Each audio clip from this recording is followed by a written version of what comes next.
All right, good afternoon. I am joined today by my colleagues, Ministers Leboutier, McCauley, Ian, and Mendicino, and we will each respond to the Auditor-General reports.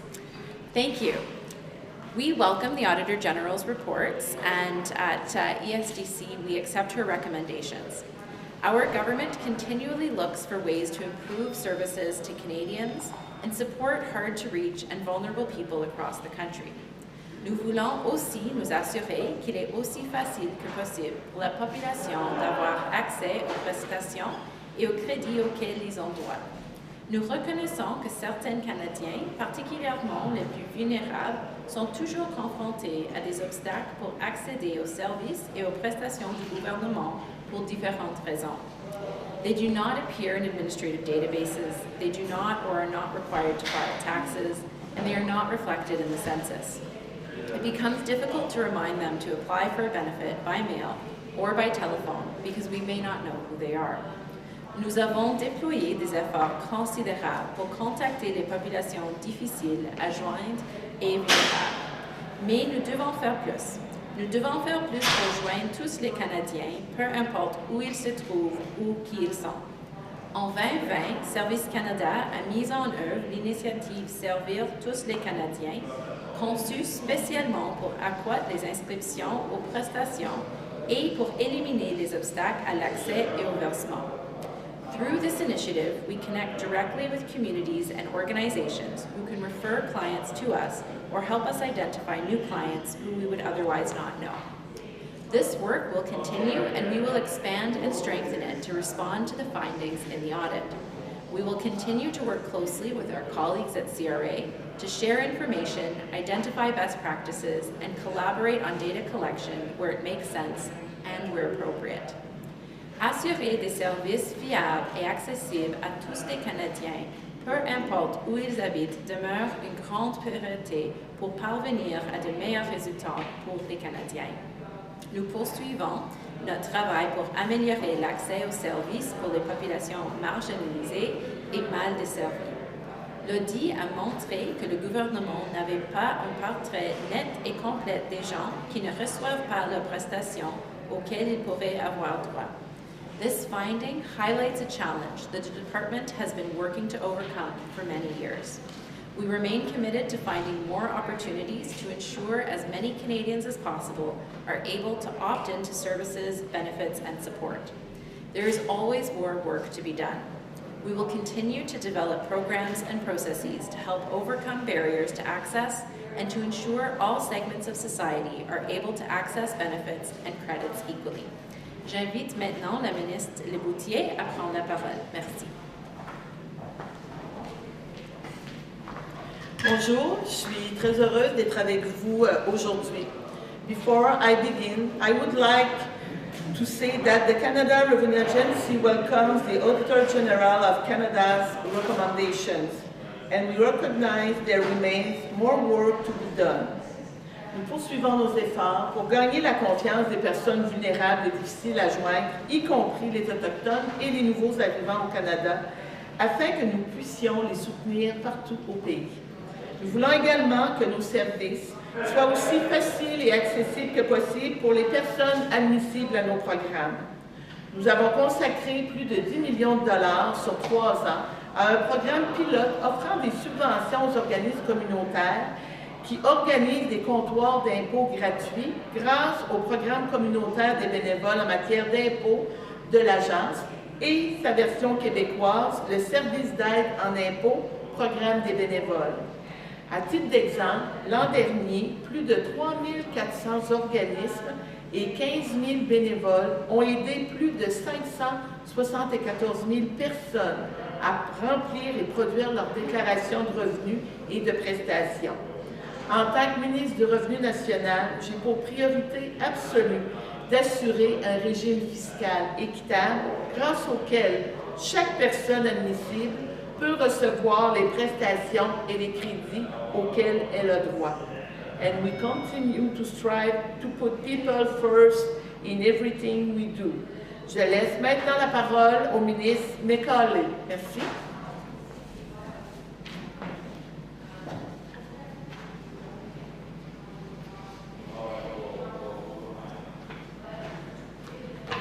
Thank you very much, Deanne. And good afternoon, everyone. First, I'd like to thank the Office of the Auditor-General of Canada for the report released today. This is a vital aspect of government oversight. I welcome the recommendations provided to my department of Veterans Affairs Canada. As you know, we've been working very hard on issues outlined in the audit to reduce processing time for veterans. The government demonstrated its support for veterans and their families in February by investing in Veterans Affairs capacity to reduce the backlog and improve turnaround times related to disability decisions over the next 2 fiscal years. The report is a snapshot of a point in time, and we've made some real tangible progress since the audit period ended. In late 2021 and early 2022, we completed an average of 4,900 applications per month. That's a 40% increase over the average for the previous 3 fiscal years. Because of that, as of May the 25th, there were 10,649 applications waiting beyond our 16-week service standard. And overall, we've cut the backlog down by more than 50% since the pandemic started. Still too many, I know, but quite an improvement from where we were. In the spring of 2020, there were more than 23,000 applications beyond the standard time, service time. 9 months ago, at the end of the audit period, there were approximately 16,300 applications outside of the service standard. Last week, as I said earlier, there are 10,649. The audit also noted issues where our service standard calculation, as we only report on the time it took for the decision and not for the payment. We will include this when we report in our 2022-2023 results. So we have come a long way, but I recognize that we still have more to do to make sure veterans get the decisions on their disability benefit applications as quickly and efficiently as possible. We've also made excellent progress in closing the gap in wait times for female applicants. For the 21-22 fiscal year, average for the first applications for males and females were almost identical at 38.1 to 38.8 weeks respectively. On average, over the 2 previous fiscal years, there was a gap of 7 weeks.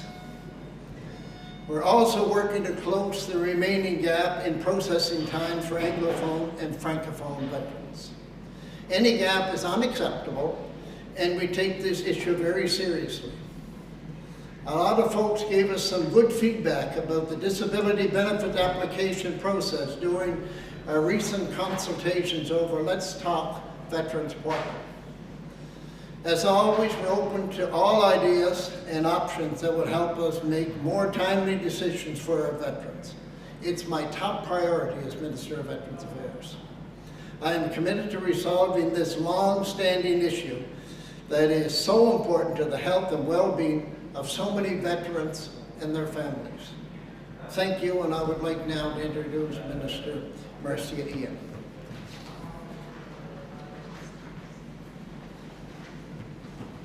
Mr. McCauley, thank you so much. Hi, everyone. Today, Parliament received the Auditor General's report regarding the recent audit of gender-based analysis, GBA, and inclusivity. I'd like to begin by thanking Auditor General Hogan and her office for this really important report. GBA Plus is the result of a sustained commitment to applying an intersectional eye, and that's really important, an intersectional lens to everything that we do. It helps us understand the many different identity and structural factors that shape how people experience the world around them. Over time, it's become more intersectional to reflect Canada's population, the diversity of our population. The Government of Canada has mandated every minister to apply GBA Plus across their portfolios.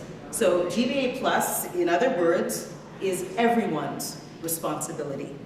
And while responsibility is shared, Women and Gender Equality Canada plays an important role that includes providing strategic direction.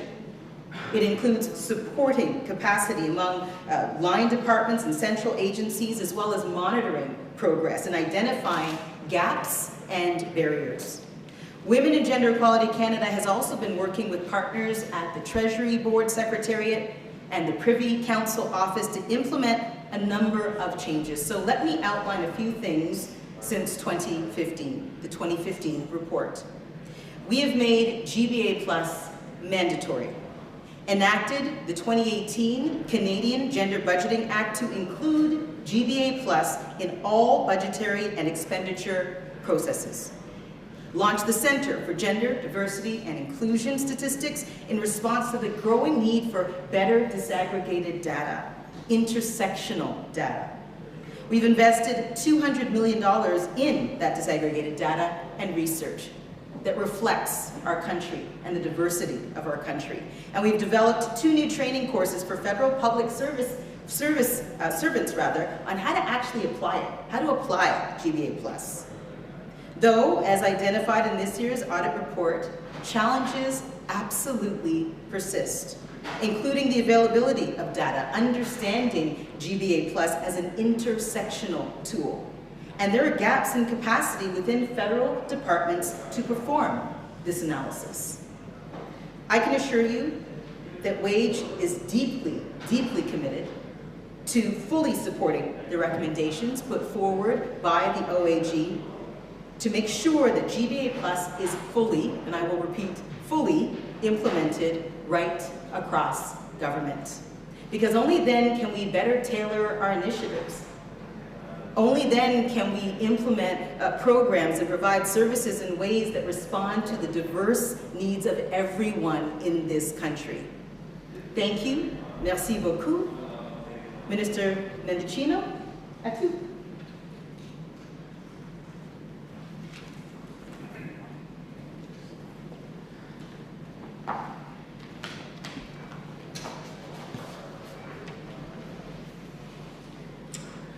Merci, Marcy. Good afternoon, bon après-midi tout le monde.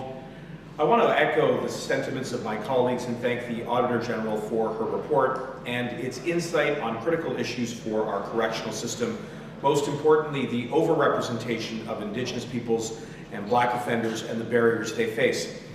Our government is committed to a correctional system that is safe, equitable, and free of systemic racism and discrimination.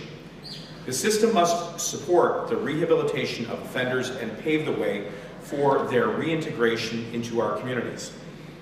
CSC has accepted all of the Auditor General's recommendations and is taking concrete actions beginning now to implement them.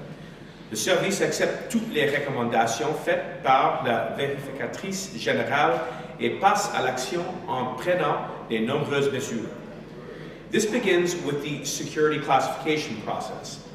CSC will undertake a validation exercise of the custody rating scale for Black male offenders and a revalidation for women and Indigenous offenders.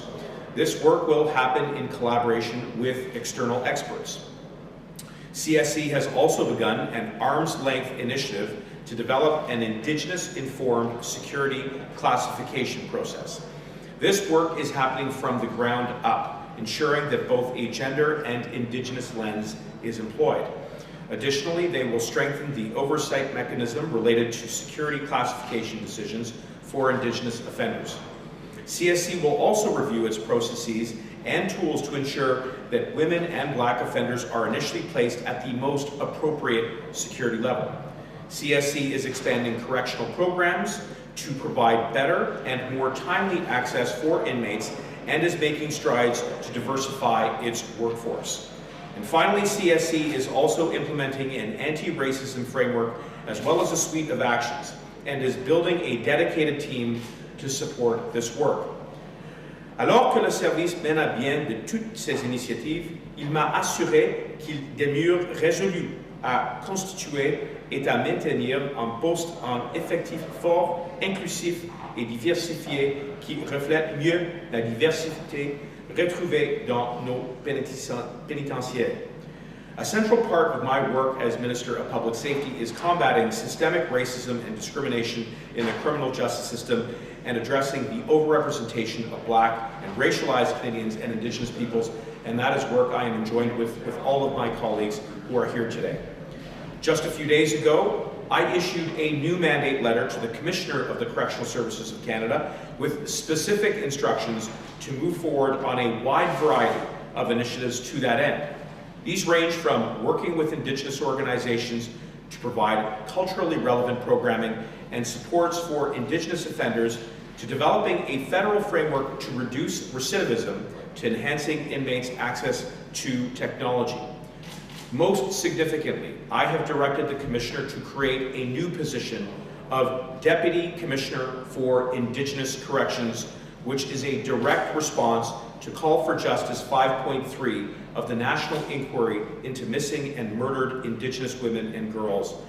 This role will ensure appropriate attention and accountability towards Indigenous issues in the correctional system is addressed, including the overrepresentation of Indigenous offenders, especially women, and help CSC to implement the many other calls for justice that fall within their purview. More broadly, our government is engaged in an array of efforts to address overrepresentation. This includes legislation to reform sentencing measures and implementing the United Nations Declaration on the Rights of Indigenous Peoples to address the root causes of overrepresentation. The issue is a priority for our government, and we will continue to work closely with Indigenous and racialized people and our public safety partners to make progress. À ce propos, je veux prendre un moment pour reconnaître le personnel du SCC et le remercier de sa participation à ces efforts. Malgré la pandémie, je suis impressionné par l'éthique du travail du personnel et sa contribution continue à la sécurité publique.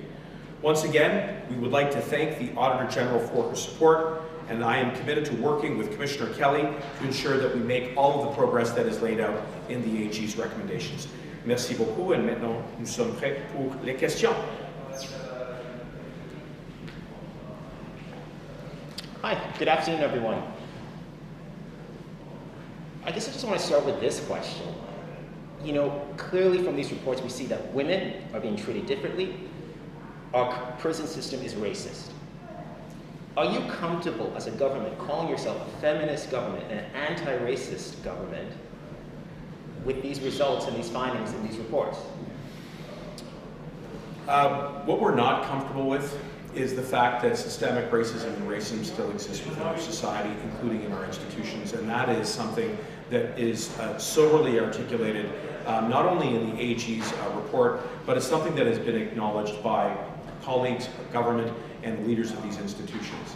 And we're using the report as an opportunity to accelerate the progress that we have to make. I'll speak on behalf of the CSC because it's the subject of the AG report, and I'm happy to turn it over to other colleagues. But we have every expectation that we will continue to accelerate in rooting out racism in all of its forms in our institutions at the CSC by diversifying our workforce, by improving our training, by collecting data and making sure that we use that data to inform our policies so that those systemic biases are rooted out. And we know we've got a long way to go. That's one of the reasons why I created or have instructed that we create this new position of the Deputy Commissioner for Indigenous Affairs so that we can respond to the call to justice, so that channeled through this office, we're making the progress that we need to make.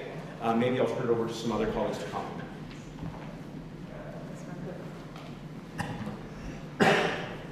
That is such an important question, and it's a good one. And you have heard me use the word intersectional in my remarks, because intersectional means Black, it means Indigenous, it means LGBTQIA+. It takes into account all of Canada. Women and gender equality, this ministry, didn't even exist until 2017. It exists because this government prioritizes women, prioritizes the intersectional lens, and frankly, it's the reason that I'm here. Because if you look at what GBA Plus is, I represent GBA Plus, and I'm now leading this ministry.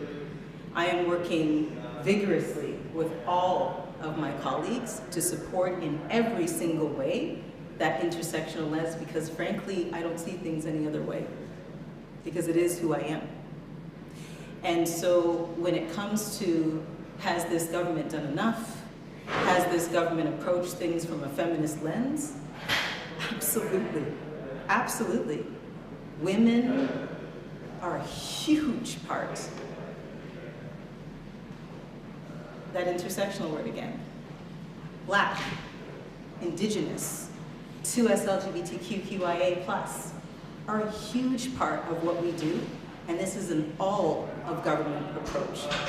A couple of days ago, and I'll end on this, I was in Calgary for an announcement with Minister Ahmed Hussein, the Minister of Housing and Diversity and Inclusion. And we were in Calgary to announce what really encapsulates what GBA Plus is. He's the Minister of Housing, but he was making a $121 million announcement that I was part of to help shelters. Shelters where women and kids would flee to get repairs if they needed them, and also transitional housing, because Minister Hussein has carve-outs for women in particular when it comes to housing, racialized women in particular. That's what GBA Plus is.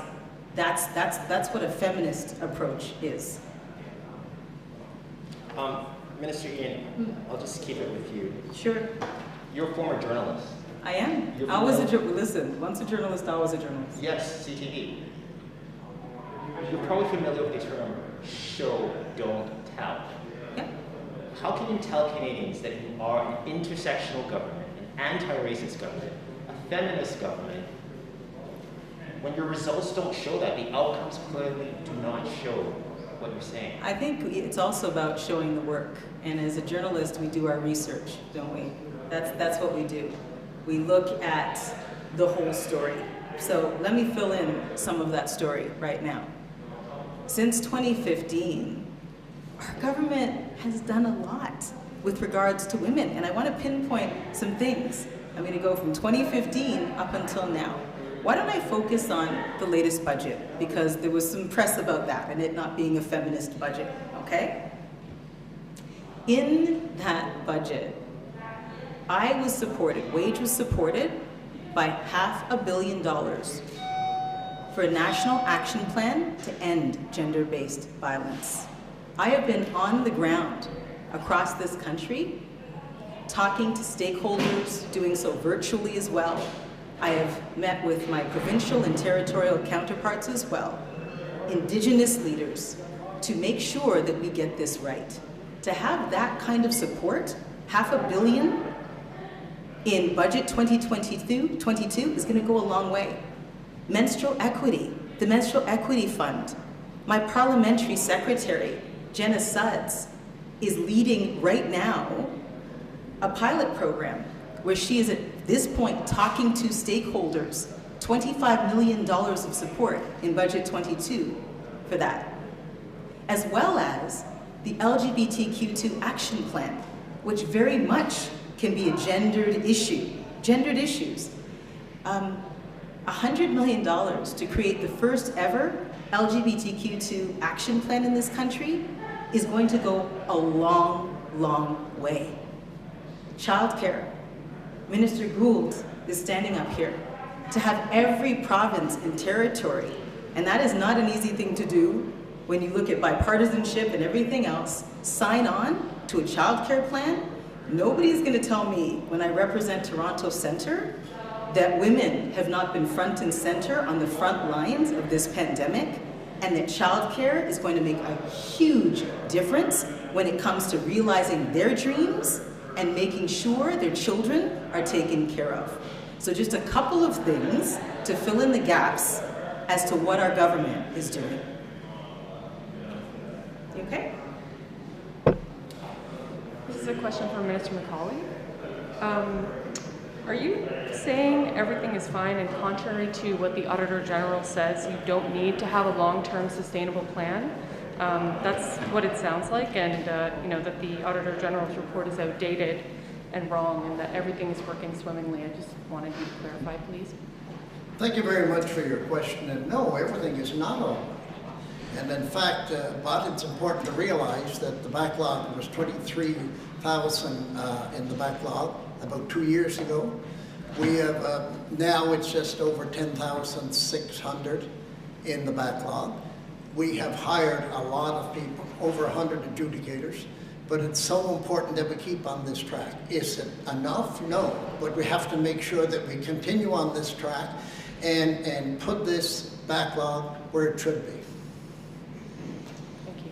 And my next question is for Minister Gould. Is the government looking for alternative ways of administering the Canada Child Benefit on First Nations reserves in light of the lagging uptake and the unique obstacles associated with making people on reserve file their income taxes? And if not, what is the plan? It's a really important question, and so I also want to reiterate my gratitude to the Auditor General, because I think she did really important work here, and it's something that we've been working on, as I mentioned in my remarks. Since 2020, we have an initiative called Reaching All Canadians, which tries to find alternative ways to get to Canadians who have not taken up the benefits that they're entitled to.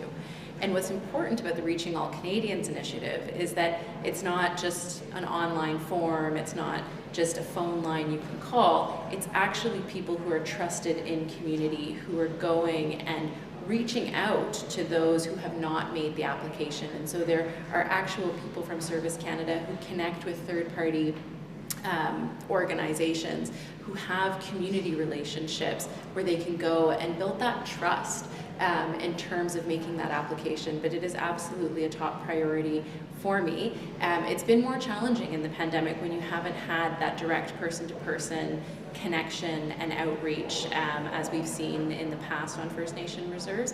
And so that's something that we're looking to start up again to make sure that we are building that trust and ensuring that, you know, that uptake that we see in the general population of 97% of those that are eligible applying for and receiving the Canada Child Benefit, we want to see that right across the country. Thank you. Vous pouvez rester là, Madame. Laurence Martin, Radio-Canada. Moi, je voudrais vous amener sur un autre sujet, les passeports. Il y a des gens qui attendent depuis 3 mois leur passeport. Il y a des gens qui se lèvent, qui arrivent à 5 heures du matin à Service Canada pour obtenir leur passeport. Des gens qui n'arrivent pas à parler à des gens au téléphone. Est-ce que vous trouvez ça acceptable? Et est-ce que vous êtes en train de prendre des nouvelles mesures? Qu'est-ce que vous faites concrètement là, pour régler la situation? Bien sûr, je comprends que la situation des passeports, c'est vraiment quelque chose de frustrant maintenant au Canada. Je veux assurer les gens que le Service Canada prend toutes les mesures possibles. Nous avons réouvert tous les kiosques, au bureau de Service Canada partout au pays, puisqu'on pourrait servir les gens d'une manière plus rapide. Nous avons contracté presque 600 nouveaux officiers de passeport pour faire le processus plus rapide. On va... Pardon?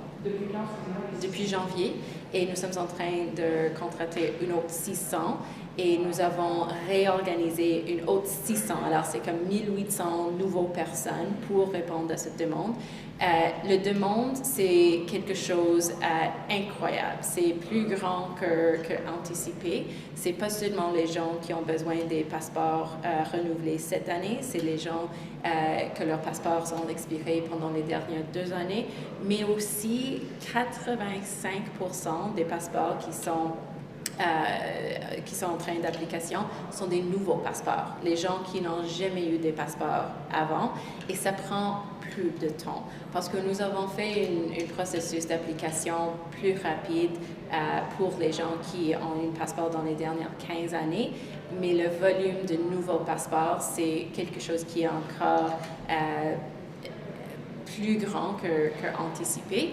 Mais je veux assurer les Canadiens que nous faisons beaucoup de choses dans Service Canada.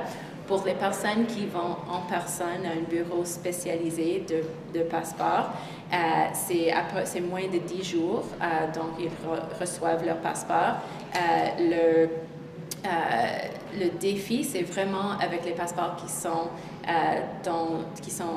font l'application pour la poste. Avant la pandémie, 80% des applications de passeport étaient faites en personne. Maintenant, 80% ont été faites pour la Poste. Alors, nous avons besoin de répondre à ce changement, mais aussi pour assurer les gens que s'ils vont en personne, je sais que les lignes sont longues, mais nous faisons des changements de processus dans les bureaux aussi, qu'ils vont recevoir le passeport d'une manière plus rapide. Yeah, maybe just Just a portion? Which portion would you like? No, but the question, before I do the follow-up, the question was basically, do you find this acceptable, and what are you doing concretely to correct the situation? Just respond in English. Yeah, in English, okay. and then I'll do my follow-up in French. Okay.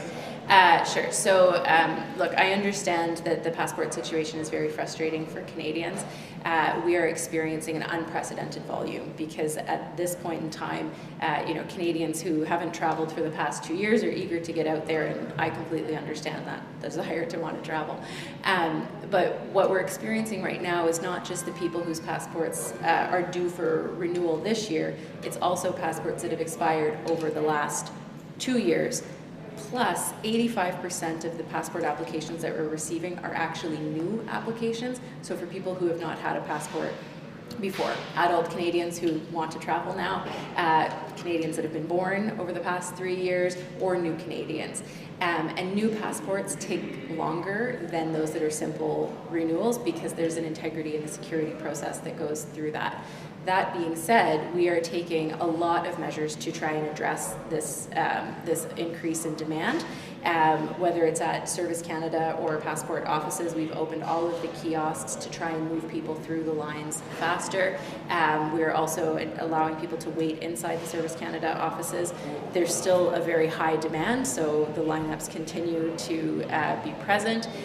We've hired almost 600 people since January. We are in the process of hiring an additional 600 people, and we are reallocating resources internally at Service Canada, about another 600 people, so about 1,800 additional people working on passports. For those that apply in person at a specialized passport office, the turnaround time is less than 10 business days. It's the mail channel that is quite challenging. Pre-pandemic, 80% of people applied in person. We've seen that reverse now, and so we're adjusting our response accordingly. Most people are receiving their passports within 50 business days, and so I do encourage people to give themselves plenty of time if they do need to renew their passport. Juste rapidement, pour les gens, entre autres, qui font des demandes de nouveaux passeports, quand est-ce que vous vous attendez à ce que la situation soit revenue à la normale, que les délais d'attente soient ce qu'ils étaient pré-pandémique? Est-ce que ça va être cet été? Ça dépend beaucoup de l'activité des personnes. Parce que nous savons qu'il y a des millions de personnes qui ont besoin de renouveler leur passeport. Et ce que nous voyons maintenant, c'est qu'avant la pandémie, les passeports étaient vraiment predictable. Alors, on voyait que dans une année, il y avait 2 millions de personnes et ils venaient pour l'année entière. Ce que nous voyons maintenant, c'est que tout le monde applique en même temps. Alors, le système n'est pas construit pour recevoir toutes les applications dans une année à la même temps. Alors, pour cette raison, nous sommes en train de réajuster, mais ce que je dirais aux personnes, c'est vraiment de vous donner beaucoup de temps. Pardon? Ça ne va pas être réglé cet été. Non, non. Et les autres pays sont en train d'expérimenter les mêmes choses. Aux États-Unis, c'est 9 à 11 semaines. Au Royaume-Uni, c'est 10 semaines.